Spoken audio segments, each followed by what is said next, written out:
500-metre walk, I think, from the T4 terminal. Okay, so yes, it is a pretty easy walk from the airport. First thing you got to do when you get to Melbourne though is get a coffee and critique it, just like any Melbourne person would do when they go somewhere else. Anyone knows people from Melbourne, they love to complain about their coffee, so I'll try this one. Airport Partners. Actually perfect coffee.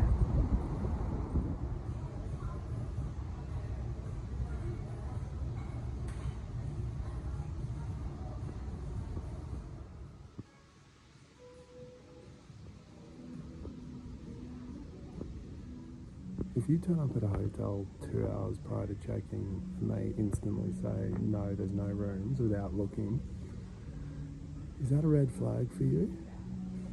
Is it an issue? And they instantly go to the fee. To me, a good hotel, they check to see if there's room availability. Just a little gripe I have with some hotel chains. Okay, so I'm going back to the coffee shop about 200 metres away from the hotel. Just because there's no real open food within the hotel. There's heaps of restaurants, but nothing really open, and because this coffee was decent, I'm gonna go back. Check-in situations triggered me a little, but it is common. I like them to just pretend to look to see if there's a room before charging, but look, what can you do?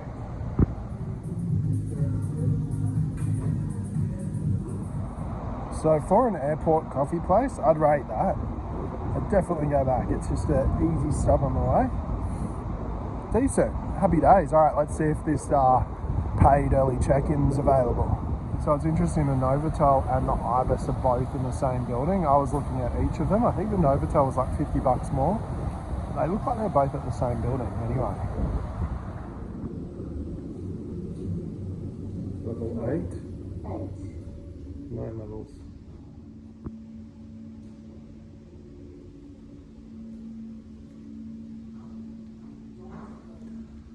So yeah, Novotel just there.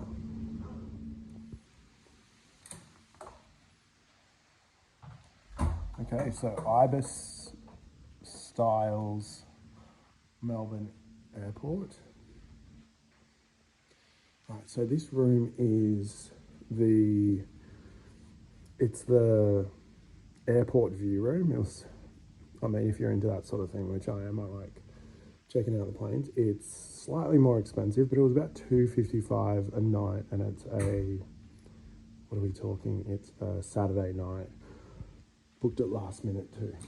So let's have a look around. Great big TV. I've stayed in a few of these Ibis hotels. They're kind of like the Holiday Inn Express, which I guess they've got a newer update. So queen bed, I think, which, look, it's fine. I guess a king bed with in Australian hotels you'd expect, but that's cool. Mini bar, we've got a mini bar, but with nothing in it, but we got milk. I mean, that's sort of to be expected. Plenty of storage. If you've got stuff, I've got nothing on this trip, really. Okay, the bathroom, no bath, but very tidy, sort of updated bathroom. Shower looks really good. What have we got in there? Yep. All looks very new. I wouldn't say it's the highest end finish, but I mean, you don't expect that with an Ibis. This window is quite cool because it's floor to ceiling. And for me, yeah, I don't mind having the plane view. I find it kind of cool, something to watch if you're sitting down and doing some work in the hotel. Interesting, the two hotels are joined. So settling in for the night, one great feature. A lot of the hotels in the US, especially like Los Angeles Airport and things, They don't do this, but going back to the Holiday Inn Express, they have this, which is the full blackout curtain, which when you're like jet lagged and struggling, these ones where they're inbuilt are great in hotels.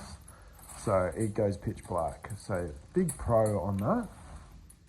Okay, so it looks like we're at the Jetstar terminal. For reference, for those who are flying in on Jetstar or flying out on Jetstar. Next morning, so we're about to check out. I'm going to do a quick pros and very small amount of cons, I reckon. Pros, everything in the room is very tidy, clean, and organised and easy to access. Even from down to the storage area and things like that. Yeah, it's not super high end, but it's very tidy. Obviously, it's either new or a refit, this hotel, but it's very, very clean and tidy. Extremely close to the terminals, so easy access. There is a shuttle, but it's a couple of 100 meters, so easy walk. I'd say the restaurant and the lobby downstairs is very, the lobby actually reminds me of the Tokyo Bay Xiaomi Prince Hotel, which you can see in some of my other videos. It's a nice lobby, so a really nice place to sort of relax if you're waiting for a flight or whatever else. Even the full ironing board is rare. I know that sounds crazy, but it is a bit rare. So the only negative is the check-in process. Look, could have had an off day, but if I was you, Ibis and these other hotels that are trying to cut costs, I guess, in certain ways, like every hotel chain is doing, I wouldn't just automatically go to charging someone a fee when they're 2 hours earlier than at the proposed check-in time. So say they turn up at 12 and check-in's at 2, I would take a look, because clearly there were rooms, but they wanted to charge a fee. I don't like that, and that would be really the only negative about this hotel. This hotel, as far as airport hotels, is so much better than ones in the US and things like that I've stayed in, especially in LA, which you would have seen in some of the reviews I've done. In LA, like, they don't have basic things like these shutout blinds that make the room completely black. Sound really good in this hotel. Like, did not hear a peep all night, which is what you want when you're at the airport. But yeah, so okay, so you can kind of see the lobby down there. There's a big atrium, which I'll get a video on the way out. But yeah, it's cool. It's cool. So I'll definitely stay here again. A great hotel. Ibis Styles Melbourne Airport. Alright, happy days. So there is a heated pool, infrared sauna and gym. I didn't check it out. So upgrade for $15 per room. That's pretty decent, to be honest. So, airport shuttle directly out the front. As I said though, I don't know, it's about a 400 meter walk. But I guess if you've got a lot of bags, it's good to grab the shuttle. So by way of reference, there's the Park Royal. And the Ibis is back over there, so yes, the Park Royal is closer, but it was considerably more expensive when I was booking, so yeah. Did I wake up in the future? $7.24 flat white at the Melbourne Airport for a small flat white.